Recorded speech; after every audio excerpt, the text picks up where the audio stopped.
जब देश की पार्लियामेंट पर ही यकीन लोगों को नहीं है तो देश की जुडिशरी से आप वफा की उम्मीद कैसे कर सकते हैं, जिनको पता ही नहीं कि वफा क्या है।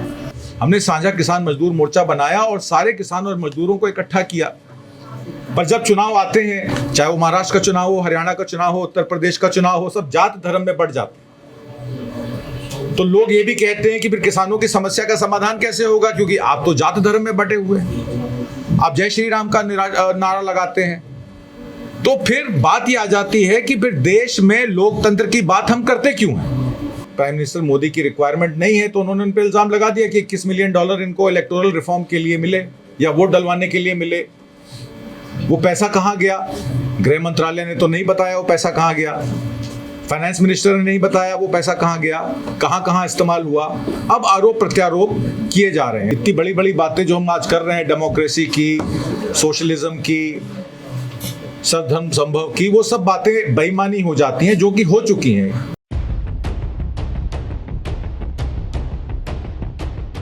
अच्छी गिनती की बात की थी और जिस दिन चुनाव था उस चुनाव के ठीक पहले उसकी तारीख जो है आगे बढ़ा दी जाती है। चुनाव का सेकंड चरण या थर्ड चरण की आगे बढ़ा दी जाती है और फिर उसको निरस्त कर दिया जाता है। तो ये तो हमने सुप्रीम कोर्ट की वर्किंग देख ली, आपने इलेक्शन कमीशन ऑफ इंडिया के भी उसमें देखा कि जब ECI के CEC की चुनने की बात आई, चीफ इलेक्शन कमिश्नर के चुनने की बात आई, चुनाव आयोग में सुप्रीम कोर्ट के चीफ जस्टिस ने फैसला दिया कि मुझे समिति में शामिल करना चाहिए, तो अधिनियम लाके उनको भी बाहर कर दिया गया। 2 सरकार के मंत्री, प्रधानमंत्री, गृह मंत्री और ऑपोजिशन लीडर को बुलाकर रात को 12 बजे तय कर दिया गया कि ज्ञानेश कुमार CEC होंगे। तो इस तरीके की चीज़ें जब होती हैं तो लोगों का विश्वास कोर्ट्स पर, न्यायालय प्रक्रिया पर, कार्यपालिका पर, और आप तो बहुत ऑप्टिमिस्टिक हैं जो पार्लियामेंट की बात करते हैं कि पार्लियामेंट सुनेगी, मुझे तो कोई उम्मीद अभी नज़र नहीं आ रही, क्योंकि पार्लियामेंट में संगोल की राजनीति खेली जा रही है। वहाँ पे धर्मनिरपेक्षता की बात नहीं हो रही है। आप संविधान की बात करते हैं, धर्मनिरपेक्षता की बात करते हैं, सब धर्म संभव की बात करते हैं, वर्ल्ड इज इक्वल की बात करते हैं, पर ये हो कहाँ रहा है। जब आप वोट डालने जाते हैं तो वोट किस आधार पर डालते हैं। हमारे यहाँ जो चुनाव की प्रणाली है वो प्रक्रिया होती है जात के आधार पर। जिस जात के जितने वोट होते हैं उस जात के आधार पे उसको कैंडिडेट को चुना जाता है। वो कैंडिडेट फिर दूसरे कैंडिडेट से इलेक्शन लड़ता है, एक राठौर दूसरे राठौर से इलेक्शन लड़ता है, एक जात का आदमी दूसरे जात के आदमी से लड़ता है। तो उसमें एक लड़ाई जो होती है वो सरदारी की हो जाती है कि कौन जीतेगा कौन हारेगा। तो उसमें इतनी बड़ी बड़ी बातें जो हम आज कर रहे हैं, डेमोक्रेसी की, सोशलिज्म की, सर्वधर्म संभव की, वो सब बातें बेईमानी हो जाती हैं जो कि हो चुकी हैं। हर चीज़ की एक ट्रांजैक्शनल रिलेशनशिप हो गई है। जब US का प्रेसिडेंट डोनाल्ड ट्रंप ये कहता है कि मैं ट्रांजैक्शनल हूँ, मैं रैशनल नहीं हूँ, मैं ट्रांजैक्शनल हूँ, जो मेरे से माल खरीदेगा, मेरे डिफेंस इक्विपमेंट खरीदेगा, मैं उसी के साथ सौदा करूँगा।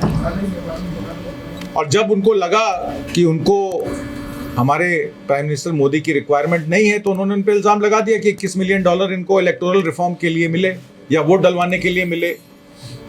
वो पैसा कहाँ गया, गृह मंत्रालय ने तो नहीं बताया वो पैसा कहाँ गया, फाइनेंस मिनिस्टर ने नहीं बताया वो पैसा कहाँ गया, कहाँ कहाँ इस्तेमाल हुआ। अब आरोप प्रत्यारोप किए जा रहे हैं। तो इसका मतलब ये है कि बाहर के, विदेश के, खासकर अमेरिका और यूरोप से, चाहे वो ब्रिटेन हो, फ्रांस हो, यूरोप हो, जर्मनी हो, सब ट्रांजैक्शनल डील्स हैं। अगर आप राफेल के विमान खरीदते हैं तो आप उम्मीद करते हैं कि मैक्रोन आपके साथ खड़े मिलेंगे।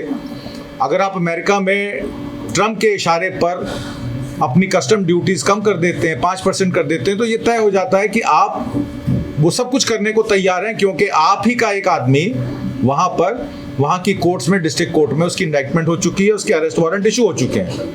और यहाँ तक कि वहाँ के सिक्योरिटी एक्सचेंज कमीशन ने यहाँ तक कह दिया कि आप नोटिस अगर नहीं सर्व कर सकते तो हेग कन्वेंशन के तहत आप भारत की सरकार द्वारा वो कराएं। तो इसका मतलब है कि तोते की जान कहाँ है ये सब आप जानते हैं। तो जहाँ सरकारें इस तरीके से कॉम्प्रोमाइज्ड हों, देश के उच्च स्तर पे बैठा प्रधानमंत्री कॉम्प्रोमाइज्ड हो तो आप किससे वफा की उम्मीद करेंगे? सुप्रीम कोर्ट के जजेस से उम्मीद करेंगे? आपके सीजीआई को ही, डीवाई चंद्रचूड़ एक्स सीजीआई को ही एक्सपोज कर दिया। किसने एक्सपोज किया? एक पत्रकार ने, बीबीसी के, ये पूछ के कि आपने तो कहा था कि कश्मीर में आप लोकतंत्र की बहाली कराएंगे, आप उनको स्टेटहुड दिलाएंगे। तो उन्होंने कहा मैंने इलेक्शन करवा तो दिए, पर उन्होंने कहा इलेक्शन करवाने के बाद क्या वहां पे स्टेटहुड मिला उस प्रदेश को? आर्टिकल 370 हटाने के बाद आपने उनके सारे मौलिक अधिकार ले लिए, आपने वहां की रियाया के साथ धोखा किया, तो क्या आपने उनके साथ जस्टिस किया? तो उसका कोई जवाब नहीं था चंद्रचूड़ जी के पास। तो पब्लिक मीडिया या सोशल मीडिया, मैं अपने बारे में बता देता हूं, मैं किसान आंदोलन से इसमें जुड़ा हुआ हूं, पब्लिक मीडिया और सोशल मीडिया से, और किसान आंदोलन में 1.5 साल 13 महीने में रहा, गाजीपुर भी रहा, सिंगू बॉर्डर पे रहा। मैं इसके जो नेशनल कोऑर्डिनेशन कमेटी है उसके 32 मेंबरी का एक मेंबर भी हूं। किसानों की समस्या को लेकर हम लोगों ने पूरे भारत में, चाहे वो कर्नाटक हो, पंजाब हो, हरियाणा हो, उत्तर प्रदेश हो, राजस्थान हो, हमने साझा किसान मजदूर मोर्चा बनाया और सारे किसान और मजदूरों को इकट्ठा किया। पर जब चुनाव आते हैं, चाहे वो महाराष्ट्र का चुनाव हो, हरियाणा का चुनाव हो, उत्तर प्रदेश का चुनाव हो, सब जात धर्म में बढ़ जाते हैं। तो लोग ये भी कहते हैं कि फिर किसानों की समस्या का समाधान कैसे होगा, क्योंकि आप तो जात धर्म में बटे हुए हैं, आप जय श्री राम का नारा लगाते हैं।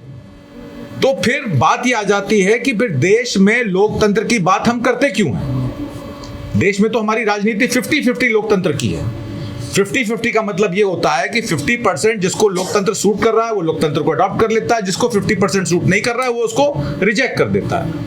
तो 50-50 की डेमोक्रेसी में 2020 का मैच खेलने वाले जो हमारे नेता हैं, हमारे राजनीतिक हैं, और जो ब्यूरोक्रेसी है, जो कार्यपालिका है, जुडिशरी है, और जो जिसको आप आजकल गोदी मीडिया कहते हैं, जो गोद में बैठा है, उनको तो करोड़ों रुपए का अनुदान मिल रहा है, उनके नरेशन को चलाया जाता है। सोशल मीडिया में हम लोग जो भी नरेशन चलाते हैं, क्योंकि किसानों की आवाज़ से हम लोग शुरू हुए, तो यहाँ पहुँचते पहुँचते अब विदेश नीति पे भी हम बात करते हैं, हम देश की कार्य व्यवस्था पे भी बात करते हैं, क्योंकि जड़ों से ही हम कमज़ोर हैं, और जब तक जड़ें मजबूत नहीं होंगी तब तक हम आगे नहीं बढ़ सकेंगे। ये एक अच्छी पहल है कि आपने पब्लिक मीडिया, सोशल मीडिया और जुडिशरी में काम करने वाले वकीलों को, चाहे वो बार काउंसिल के लोग हों, चाहे सुप्रीम कोर्ट हो, चाहे देश की विभिन्न कोर्टों के लोग हों, उनको सम्मिलित करने की कोशिश की। मुझे याद है मोहम्मद जुबैर के केस में मेरे को उनकी टीम का फ़ोन आया, गोंजाल्विस की टीम से फ़ोन आया कि भाई लखीमपुर में, क्योंकि मैं सीतापुर को बिलोंग करता हूँ, यूपी से, दिल्ली में रहता हूँ, पिछले 30 सालों से ही हूँ, तो उन्होंने कहा लखीमपुर की कोर्ट में हमें वकील नहीं मिल रहा है, मोहम्मद जुबैर की प्रेजेंटेशन करनी है, क्योंकि उन पर तरह तरह के अलग अलग कोर्टों में केस डाल दिए गए। हमारे सोशल मीडिया के ही थे, एक ट्वीट के जरिए उनको जेल में डालने की बात हुई।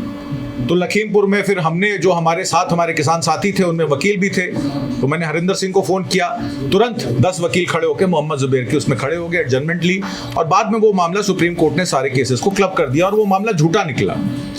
तो ये जो फैक्ट चेक के नाम पर प्रत्यार्पण हो रहा है, हम लोगों का जो, हम लोगों को आइसोलेट किया जा रहा है, हम लोगों को धमकी दी जा रही है। मेरे ही साथी हैं OCCRP के रवि नायर, उनकी वाइफ डिप्रेशन में चली गई। मुझे वो बताते हैं वो डिप्रेशन में इसलिए गई हैं क्योंकि उनको ये लगता है कि मुझे किसी भी दिन जेल में उठा कर डाल दिया जाए। तो ऐसा नहीं है कि आप सिर्फ अपनी जान हथेली पे लेके चल रहे हैं, आपका परिवार भी इसमें शामिल है। आपके बच्चे चिंता करते हैं आपके बारे में, वो कहते हैं कि पापा आप ये सब कर रहे हैं, हमारे फ्यूचर का क्या होगा, कल को आपको जेल में डाल देंगे, कौन बचाएगा आपको?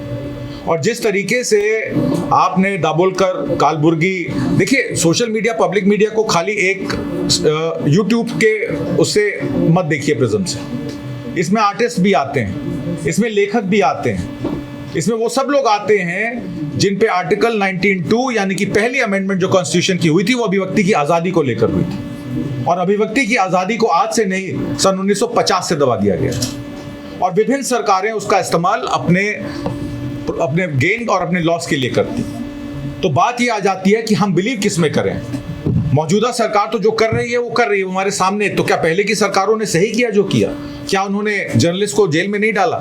क्या इमरजेंसी इस देश में नहीं लगी? तो हर चीज को हमें देखना पड़ेगा, एक ही प्रिज्म से देखने से काम नहीं बनेगा, क्योंकि विभिन्न सरकारें विभिन्न राज्यों में तरह तरह के काम करती हैं, और अभिव्यक्ति की आज़ादी को ख़त्म करती हैं, इसलिए कि लोग अपने अदायगी हक न मांग सकें, चाहे वो किसान हो, चाहे वो दलित हो, चाहे वो पिछड़ी जाति के लोग हों, चाहे वो सोशल जस्टिस हो। ये सब लोग आज खड़े हैं। हमको क्या कहा जाता है, मैं भी अपने एक दोस्त को बता रहा था, हमें कहा जाता है हम आंदोलन जीवी हैं, हम परजीवी हैं हम आंदोलन जीवी परजीवी। जितने चेहरे आपको यहां दिख रहे हैं, ये सारे चेहरे जंतर मंतर पर भी होते हैं, ये सारे चेहरे विभिन्न गोष्ठियों में भी होते हैं। ये सब चिंतक हैं, क्योंकि देश की चिंता वो कर रहे हैं। तो क्या देश की चिंता करना गलत है? क्या देश में लोकतंत्र को बचाना गलत है? क्या देश में आखिरी पायदान पे खड़े व्यक्ति की आवाज को दबाना गलत है? और जहां तक जुडिशरी का सवाल है, जब देश की पार्लियामेंट पर ही यकीन लोगों को नहीं है, तो देश की जुडिशरी से आप वफा की उम्मीद कैसे कर सकते हैं, जिनको पता ही नहीं कि वफा क्या है? उनको NHRC में डाल दिया जाता है, उनको राज्यसभा का मेंबर पार्लियामेंट बना दिया जाता है। किस जुडिशरी की हम बात कर रहे हैं? तो ये तो जब तक, मेरा अपना विचार है ये, चाहे सही, कई लोगों को सही लगे, कई लोगों को गलत लगे, कि जब तक इसको जन आंदोलन में तब्दील नहीं करेंगे हम, जब तक हम ये नहीं कहेंगे कि हम सड़क पर उतरने को, हम अपना सैक्रिफाइस करने को तैयार हैं, इस सरकार को आप हिला नहीं सकते। बिल्कुल, ये आपको खत्म कर देगी। आप जितनी मर्जी गोष्ठियां कर लीजिए, जितनी मर्जी न्यायपालिका की बात कर लीजिए, जितनी मर्जी फ्री प्रेस की बात कर लीजिए, फ्रीडम ऑफ एक्सप्रेशन की बात कर लीजिए, आज हमारे, और ये पकड़ के हमको मार रहे हैं। हम किस चीज का इंतजार कर रहे हैं?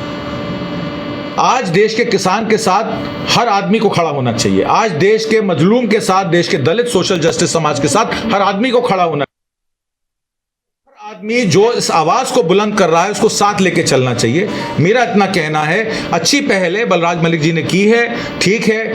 अगर वकील भी जुड़ते हैं उसमें सोशल मीडिया के साथ, किसानों के साथ और लोगों के साथ, तो एक बड़ा मजमून बनेगा और प्रेशर पड़ेगा सरकार पर सरकार से लड़ने के लिए जब संसद आवारा हो जाती है तो सड़कों पर पहुंचना जरूरी है। हमें सड़कों से इस आंदोलन को खड़ा करना पड़ेगा।